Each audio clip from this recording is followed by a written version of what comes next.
saya akan membawakan materi yang pertama mengenai dana pensiun. Perkenalkan, nama saya Dinda Mesya Adriana, ingin menjelaskan materi yang kedua yaitu kartu plastik. Nama saya Rizky Dinda Amanda, di sini saya akan menjelaskan materi tentang pegadaian. Perkenalkan, nama saya Leda Mayanti, di sini saya akan menyampaikan materi keempat yaitu tentang pasar uang dan pasar modal. Halo guys, Assalamualaikum warahmatullahi wabarakatuh. Perkenalkan, nama saya Aula Cahyani. Di sini saya akan menjelaskan materi tentang dana pensiun. Bukan hanya itu, ada juga materi mengenai kartu plastik, pegadaian, pasar uang, pasar modal, dan valuta asing yang akan dijelaskan oleh rekan-rekan kelompok saya. Nah, mari kita simak bersama-sama ya. Dalam Kamus Besar Bahasa Indonesia, dana pensiun adalah sekumpulan dana yang diperoleh dari iuran tetap tiap peserta ditambah penyisian penghasilan perusahaan, serta para peserta ini memiliki hak mendapatkan bagian keuntungan itu setelah pensiun. Sementara itu, berdasarkan Undang-Undang Nomor 11 Tahun 1992, dana pensiun adalah suatu program yang bertujuan untuk memberikan jaminan hari tua bagi peserta melalui penyisihan dana selama masa bekerja. Berdasarkan Otoritas Jasa Keuangan, ada dua jenis dana pensiun di Indonesia. Yang pertama, dana pensiun pemberi kerja (DPPK). Program ini diberikan oleh perusahaan kepada karyawan sebagai bentuk investasi jangka panjang. Nah, program ini memberikan jaminan keuangan yang pasti kepada karyawan. Namun, tidak semua perusahaan menyediakan DPPK. Beberapa perusahaan besar seperti Telkom, KAI, Astra, dan juga Pertamina menyelenggarakan DPPK. Dalam perusahaan yang menyelenggarakan dana pensiun pemberi kerja, terdapat dua metode yang dapat digunakan untuk program pensiun, yaitu program pensiun manfaat pasti (PPMP) atau program pensiun iuran pasti (PPIP). Yang kedua, dana pensiun lembaga keuangan atau DPLK. Nah, ini tuh adalah badan yang didirikan oleh perusahaan perbankan atau asuransi jiwa dengan izin dari Menteri Keuangan untuk menyelenggarakan program pensiun iuran pasti. Program ini berlaku bagi individu, termasuk karyawan dan pekerja mandiri. Nah, yang berbeda dari dana pensiun pemberi kerja, ini tuh khusus karyawan bank atau perusahaan asuransi jiwa yang bersangkutan. Lalu, salah satu manfaat dari dana pensiun adalah memberikan kemandirian finansial saat pensiun dan juga sebagai tabungan di saat sudah tidak bisa bekerja secara produktif lagi. Nah, perusahaan yang saya ambil di sini yaitu DPLK Aksa Mandiri, merupakan dana pensiun lembaga keuangan yang menyelenggarakan produk pensiun iuran pasti atau PPIP yang dibentuk dan didirikan berdasarkan hukum Republik Indonesia. Produk keunggulan DPLK Aksa Mandiri yaitu yang pertama, pasar uang. Investasi 100% pada instrumen pasar yang seperti tabungan bank, deposito berjangka, dan surat berharga negara dengan jangka waktu tidak lebih dari 1 tahun. Yang kedua, pendapatan tetap.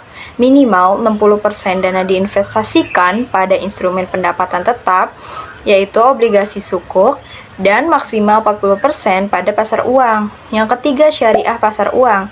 Investasi 100% pada instrumen pasar yang syariah termasuk tabungan dan deposito syariah. Yang keempat, saham pasar uang. Minimal 60% pada saham yang tercatat di Bursa Efek Indonesia dan maksimal 40% pada instrumen pasar uang. Yang kelima, syariah pendapatan tetap. Minimal 60% dana diinvestasikan dalam instrumen pendapatan tetap syariah dan maksimal 40% pada pasar uang syariah. Yang keenam, saham pendapatan tetap. Minimal 60% pada saham dan maksimal 40% pada instrumen pendapatan tetap. Yang ketujuh, kombinasi 1, maksimal 70% pada pasar uang dan maksimal 70% pada pendapatan tetap, serta maksimal 30% pada saham. Yang kedelapan, kombinasi 2, maksimal 60% pada pasar uang, maksimal 60% pada pendapatan tetap, dan maksimal 40% pada saham. Nah, di sini ada jenis program pensiun. Yang pertama, program pensiun iuran pasti atau PPIP. tersedia untuk individu maupun grup dengan setoran minimal 100.000 per bulan. Peserta ini dapat melakukan penarikan hingga 50% dari akumulasi iuran setelah 3 bulan keanggotaan. Yang kedua, dana kompensasi pasca kerja merupakan produk tambahan untuk peserta yang ingin merencanakan dana pensiun dengan lebih fleksibel. Nah, itu dia penjelasan mengenai dana pensiun. Selanjutnya adalah materi kartu plastik yang akan dijelaskan oleh rekan saya. Oke, kita masuk ke materi selanjutnya yaitu kartu plastik. Nah, kartu plastik ini tuh kartu tipis yang terbuat dari bahan plastik yang berfungsi sebagai alat pembayaran elektronik atau sebagai identitas. Nah, biasanya kartu plastik ini memiliki chip atau pita magnetik yang menyimpan beberapa informasi penting, seperti nomor rekening ataupun data pribadi. Nah, kartu plastik ini digunakan dalam berbagai konteks, seperti pembayaran. Nah, kartu debit atau kartu kredit digunakan untuk melakukan transaksi pembayaran di toko, restoran, ataupun online shop. Nah, bisa digunakan di berbagai konteks identitas. Kartu anggota, KTP, digunakan untuk membuktikan identitas seseorang. Bisa juga digunakan di berbagai akses. Nah, kartu akses ini digunakan untuk membuka pintu, masuk ke gedung, atau mengakses sistem komputer. Nah, kartu plastik itu macam-macam loh. Ada yang buat belanja, ada yang buat bayar tagihan, ada juga yang buat narik uang. Nah, di sini aku jelasin beberapa jenisnya. Yang pertama jenisnya kartu debit. Kartu ini tuh langsung terhubung dengan rekening kalian. Jadi misal kalian belanja, uangnya itu langsung dipotong otomatis di rekening kalian. Nah, jenis kartu yang kedua itu kartu kredit. Kartu ini tuh kayak pinjaman jangka pendek. Kamu bisa belanja dulu, terus nanti bayarnya belakangan. Itu biasanya dalam waktu 1 bulan. Tapi hati-hati juga, bisa kalau telat bayar tuh bisa kena denda. Jenis yang ketiga itu kartu ATM. Kartu ini tuh khusus buat narik uang di ATM. Jadi kamu bisa ambil di mana dan kapan aja, dan pastinya harus ada kartu ATM-nya. Oke, jenis yang terakhir itu kartu member. Kartu ini tuh biasanya dikasih sama toko ataupun tempat tertentu. Jadi kartu ini tuh bisa kamu dapetin untuk diskon, poin, ataupun keuntungan lainnya. Nah, itu beberapa jenis dari kartu plastik. Selain itu juga kartu plastik kan pasti punya manfaat. Nah, yang pertama itu manfaatnya pastinya praktis. Nah, jadi kamu nggak perlu bawa uang tunai yang banyak, cukup bawa kartu plastik aja. Manfaat yang kedua itu pastinya aman. Jadi uang kamu tuh lebih aman karena disimpannya di rekening, bukan di dompet. Nah, manfaat yang ketiga itu pastinya lagi akan jauh lebih mudah karena bisa buat belanja, bayar tagihan, dan narik uang tunai dengan mudah. Lalu yang terakhir ini fleksibel, jadi bisa digunakan di berbagai tempat, baik online ataupun offline. Nah, oke, sekarang aku akan ngasih contoh-contoh perusahaan yang ada di dalam kartu plastik. Nah, contoh perusahaan yang pertama itu Visa dan Mastercard. Perusahaan ini tuh yang mengelola dan menangani transaksi kartu kredit dan kartu debit. Nah, contoh perusahaan yang kedua itu American Express. Nah, perusahaan ini tuh yang meletakkan kode CVV pada bagian depan kartu.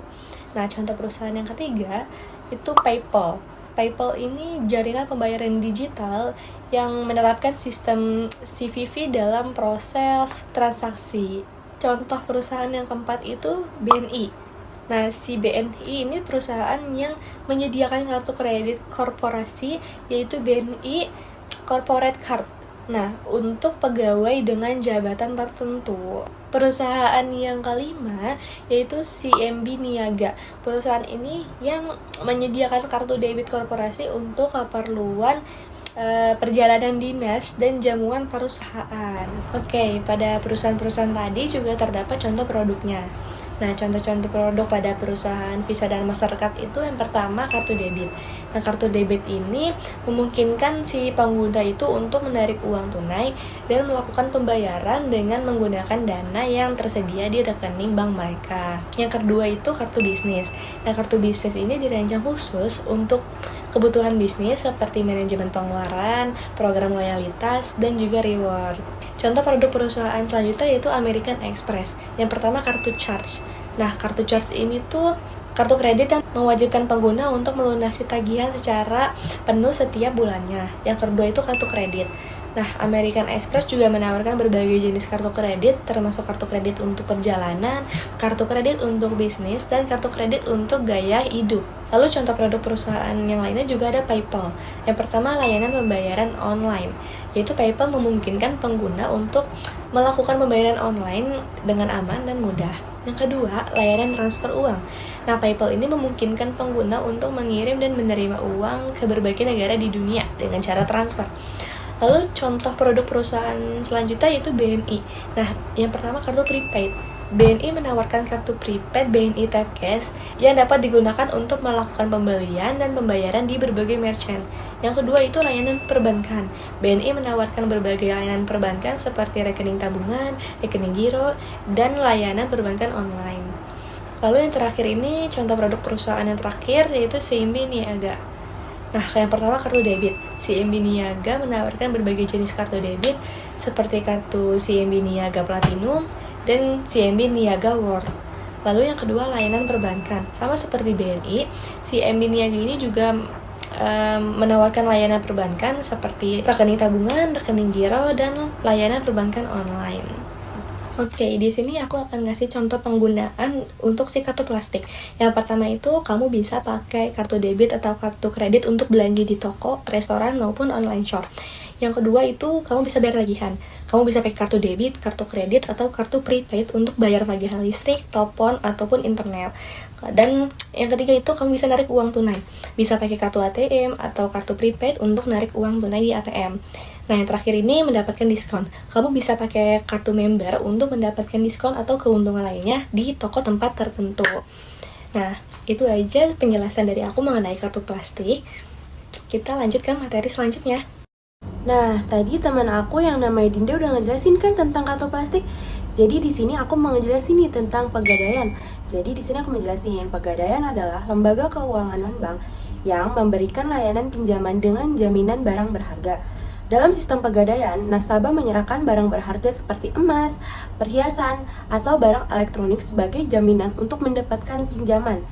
Nah, jika nasabah tidak dapat membayarkan jaminan tersebut, maka pihak Pegadaian ini berhak banget loh untuk menjual barang-barang kalian. Jadi bagi kalian kalau misalkan meminjam pinjaman di Pegadaian terus kalian tidak mampu membayar, nah pihak Pegadaian akan menjual barang kalian untuk membayar utang kalian. Nah, selanjutnya kita mau bahas nih tentang fungsi Pegadaian. Apa aja sih fungsi Pegadaian? Yang pertama, mengelola penyaluran uang pinjaman atas dasar hukum gadai dengan cara cepat, mudah, dan aman. Yang kedua, menciptakan dan mengembangkan usaha-usaha yang menguntungkan bagi masyarakat dan perusahaan. Nah, yang ketiga, sebagai mengelola keuangan perlengkapan kepegawaian dan diklat. Dan yang terakhir, untuk mengawasi pengelola perusahaan. Jadi, selanjutnya kita membahas nih tentang jenis-jenis Pegadaian. Yang pertama, Pegadaian konvensional. Layanan ini mengikuti prinsip-prinsip hukum dan bisnis konvensional. Nasabah bisa mendapatkan pinjaman dengan bunga yang ditentukan berdasarkan nilai pinjaman. Nah, yang kedua, Pegadaian syariah. Jadi sesuai namanya berarti Pegadaian ini harus menggunakan syariah Islam. Jadi Pegadaian ini tidak menggunakan bunga sama sekali. Sebagai gantinya, mereka atau Pegadaian ini menggunakan ujrah atas barang yang digadaikan. Nah, yang terakhir ada Pegadaian online. Apa sih Pegadaian online? Nah, jadi Pegadaian online itu layanan pegadaian yang dapat diakses melalui platform digital. Nasabah dapat mengajukan pinjaman dan mengelola jaminan secara online. Nah, aku mau ngebahas nih tentang contoh-contoh Pegadaian. Aku mau kasih 2 contoh kasus. Yang pertama, kasus dari contoh Pegadaian konvensional. Jadi, seorang nasabah ini membawa perhiasan emas senilai atau bernilai 5 juta rupiah dan ia ke Pegadaian dan ia mendapatkan pinjaman sebesar 3.500.000 dengan bunga 1,5% per bulan. Jadi, jika nasabah ini tidak mampu membayar jaminan, maka perhiasan tersebut berhak dijual oleh pihak Pegadaian. Gitu, itu contoh dari Pegadaian konvensional. Nah, yang kedua ini tentang contoh kasus dari Pegadaian syariah. Seorang nasabah yang menggadaikan emas senilai 10 juta, ia mendapatkan pinjaman sebesar 7 juta. Lalu ia menyetujui untuk membayar ujrahnya sebesar 700.000 sebagai biaya sewa barang tersebut. Nah, aku ngebahas nih materi terakhir di Pegadaian itu adalah tentang manfaat-manfaat Pegadaian. Nah, yang pertama itu adalah manfaatnya tanpa jaminan kredit. Jadi nasabah ini tidak perlu nih guys untuk memiliki riwayat kredit yang baik karena pinjaman bergantung pada nilai jaminan. Nah, yang kedua, prosesnya cepat. Kenapa cepat? Karena pengajuan dan pencairan dana biasanya berlangsung itu dalam hitungan jam doang. Jadi kita nggak perlukan waktu yang bertele-tele. Jadi kayak kamu datang mengajuin dana itu langsung cair. Nah, yang ketiga ini beragam pilihan jaminan. Jadi nasabah dapat menggadaikan berbagai barang berharga mulai dari perhiasan hingga barang elektronik tergantung kalian mau gadainya apa. Nah, yang terakhir atau yang keempat ini tentang edukasi keuangan. Jadi, banyak pegadaian yang menyediakan edukasi bagi nasabah tentang manajemen keuangan dan pentingnya pengelolaan utang yang baik. Nah, jadi aku mau ngambil contoh nih tentang perusahaan pegadaian.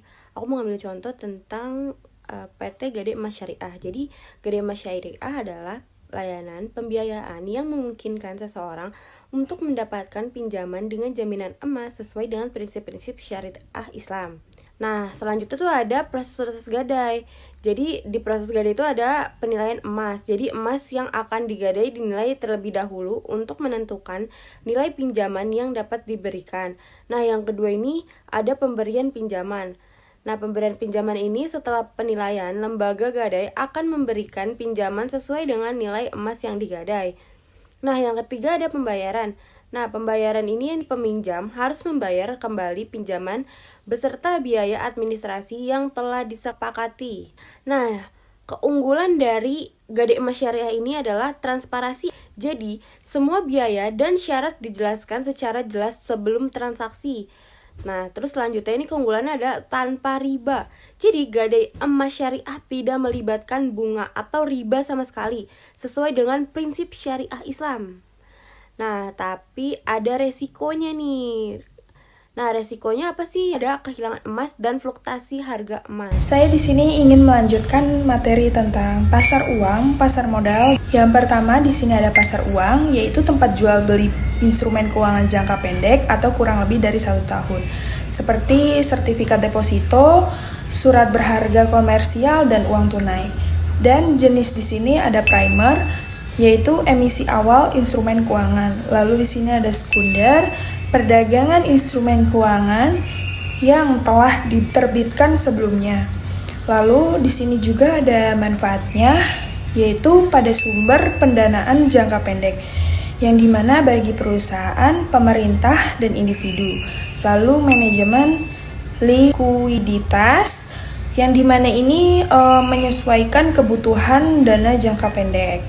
Untuk contohnya ini, yang pertama ada pada perusahaan, yang dimana memberi sertifikat deposito untuk memenuhi kebutuhan dana operasionalnya. Lalu ada pada bank, yaitu meminjam uang dari bank untuk memenuhi kebutuhan likuiditasnya. Lalu ada pada individu sendiri ini, itu menyimpan uang di deposito untuk mendapatkan bunganya. Dan yang kedua ini ada pasar modal. Pasar modal ini tempat jual beli instrumen keuangan jangka panjang atau lebih dari 1 tahun, seperti saham. Nah, seperti saham ini yaitu obligasi dan reksadananya. Di sini jenisnya ini sama seperti tadi, ada primer yaitu emisi awal saham atau obligasi. Lalu yang kedua itu ada sekunder, perdagangan saham atau obligasi yang telah diterbitkan sebelumnya. Dan di sini ada manfaatnya juga. Manfaat pada sumber pendanaannya ini pada jangka panjang ini bagi perusahaan yang ingin mengembangkan bisnis. Lalu ada pada investasi bagi individu yang ingin menanamkan modal jangka panjang. Lalu ada contohnya ini pada perusahaan. Pada perusahaan ini menerbitkan saham untuk mendapatkan dana pengembangan pabrik baru. Lalu ada pada individu membeli saham perusahaan teknologi untuk mendapatkan keuntungan jangka panjangnya. Oh ya teman-teman, jadi tidak hanya itu saja loh penjelasan mengenai pasar uang dan pasar modal. Jadi pada pasar uang dan pasar modal ini, mereka itu menawarkan beberapa produk pensiun yang ditawarkan oleh Bank Mandiri untuk sebuah perusahaannya, yaitu PT Indofood Sukses Makmur Tbk. yang dimana produk umum yang ditawarkan oleh Bank Mandiri seperti yang pertama, ada simpanan yaitu deposito, giro, dan tabungan rupiah. Lalu yang kedua itu ada kredit, yang dimana pinjaman dan kartu kredit. Lalu yang ketiga ada investasi, yaitu investasi asuransi. Dan informasi mengenai perusahaan PT Indofood Sukses Makmur Tbk ini, ia lebih fokus pada produk makanan dan minuman yang mereka produksi. Jadi itu saja penjelasan tentang pasar modal dan pasar uang yang bisa saya sampaikan mengenai perusahaan dan produknya yang mereka tawarkan. Sekian penjelasan dari saya. Wassalamualaikum warahmatullahi wabarakatuh. Terima kasih. Sekian penjelasan dari kelompok kami mengenai pegadaian, kartu plastik, dan dana pensiun, pasar modal, pasar uang. Wassalamualaikum warahmatullahi wabarakatuh.